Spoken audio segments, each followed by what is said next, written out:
Assalamualaikum warahmatullahi wabarakatuh. Perkenalkan, nama saya Vina Laura dari Gugus Demak.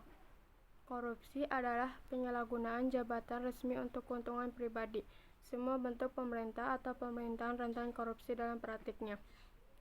Kejahatan korupsi yang terjadi secara masif dapat menghambat pertumbuhan ekonomi negara tersebut. Bahkan tak jarang mengakibatkan masyarakat jatuh ke jurang kemiskinan.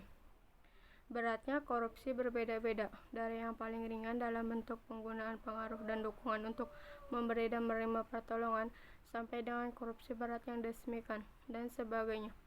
Titik ujung korupsi adalah kleptokrasi, yang arti harfiahnya pemerintahan oleh para pencuri, di mana pura-pura bertindak jujur pun tidak ada sama sekali.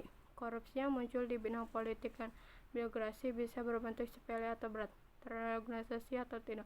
Walau korupsi sering memudahkan kegiatan kriminal seperti penjualan narkotika, pencurian uang, dan prostitusi, korupsi itu tidak sendiri terbatas dalam hal ini saja. Untuk mempelajari masalah ini dan membuat solusinya, sangat penting untuk membedakan antara korupsi dan kejahatan.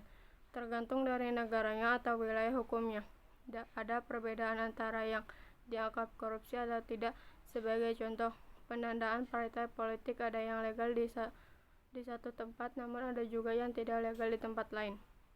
Masalah korupsi selalu menarik untuk dibicarakan karena berbagai alasan. Salah satunya karena korupsi menyangkut uang rakyat atau harta negara yang harusnya digunakan sesuai kehendak rakyat atau perundang-undangan yang berlaku.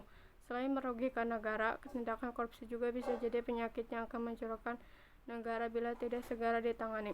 Biasanya korupsi kerap melibatkan orang-orang yang seharusnya menjadi panutan masyarakat karena mereka adalah tokoh yang dipilih dan terpilih.